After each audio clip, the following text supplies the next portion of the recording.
નથી કરવા બંધાતા. તમને બંધાય, મને નથી બંધાતા, મને નથી બંધાતા. આ તીર્થ માટે છે બધું, આ તીર્થની રક્ષા માટે છે બધું. જો આપણે નહીં જાગીએ તો આ બધું વેચાઈ જાય. અને આ બધા આવા બધા લોકો આ 2 પૈસાના 2 બદામના માણસો આપણને રોકે, આપણી થેલીઓ ચેક કરે, અને ઓલા બધા ગુટકા ખાય એની કેમ થેલીઓ ચેક કરવા નથી જતા બધા?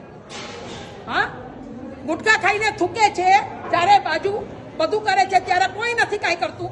અને આપણે કાંઈ કરવું હોય, આપણું એક બચ્ચું બિચારું ચડતું હોય, 6 મહિનાના બચ્ચાને 2 પગથિયા ચડાવતા હોય ને એક ફોટો કાઢે તો કે નહીં કાઢવાનો? હા, અને આવા તમે હરામી લોકોને તમે ઓટીટી આપો છો, એને તમે છૂટ આપો છો. કેમ કે 45 લાખ રૂપિયા લઈ લીધા છે, એના ખાલી ફોટા પાડવાના 45 લાખ રૂપિયા લીધા છે આ લોકોએ. એટલે આ તો તમને બધું ખબર નથી બધાને. બાકી આ બધા જે કરી રહ્યા છે એ બહુ ખરાબ કરી રહ્યા છે. હું તેમ કહું, બધા જૈનોને આહવાન કરો, બધા જૈનો અહીંયા આવો અને બધા જૈનો આવી આણંદજી કલ્યાણજીની પેઢી પર હલ્લા બોલ કરો અને બધાને નીચે ઉતારીને ઘર ભેગા કરી દો. આ એમના બાપનું તીર્થ નથી, આ અમારું પોતાનું તીર્થ છે. આ પોતાનું તીર્થ છે અમારું. આ માયાસાહેબ વર્ષી તપ છે એટલે આજે બ્યાસનું છે, બ્યાસનું છોડીને અહીંયા આવ્યા છે. અમે અહીંયા આવવાનું કારણ જ આ છે કે કમ સે કમ બધા આવો, આવી અને આણંદજી કલ્યાણજીની પેઢી પર આવો અને આ બધાને રવાના કરો. એના બાપનું નથી આ તીર્થ અમારું છે.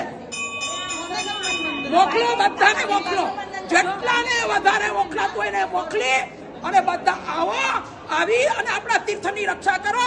ખાલી જાત્રાઓ નથી કરવી, ખાલી જાત્રા કરીને કાંઈ નહીં મળે તમને.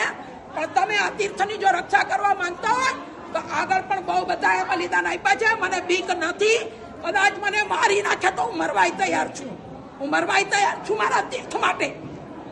પણ આ નહીં ચાલે. હવે બંધ કરો. બહુ થયું, બહુ થયું. આપણા લોકો, આપણા પૈસા અને આપણે હેરાન થવા. આ સિદ્ધગીરી રાજની અંદર આપણા જ પૈસા, આપણા પૈસાથી આખું પાલિતાણા નભી રહ્યું છે. અને છતાંય આપણને બધી રીતે દબાવવાની કોશિશ. દરેક જગ્યાએ જાઓ, અહીંયા ઉપર આ બાબુના દેરાસરોમાં પણ સ્નાત્ર આદિ લખાવાનું બંધ કરો. જરૂર નથી. કેમ કે એક સ્નાત્રના પૈસા લેવાના અને અનેક પૈસા એક સ્નાત્રના નામે ભેગા કરવાના. અને સ્નાત્ર માત્ર એક જ ભણાય છે, તમે સમજો. 200 રૂપિયાનો સવાલ નથી. હું એમ કહું છું 2-2 કરોડ રૂપિયા ખર્ચો તમે, પણ જ્યાં તમારા પૈસા નો સદવ્યય થતો હોય ત્યાં કામ કરો. જૈનોના પૈસા મફત નથી આવતા, જૈનોના પૈસા મફત નથી આવતા. ભઈલા તમે લોકો 18 પાપસ્થાનકોને સેવો છો ત્યારે 1 રૂપિયો કમાવ છો. અને એ રૂપિયાનો જો આવો દુર્વ્યય થતો હોય તો તમે સમજો, તમે જાગો.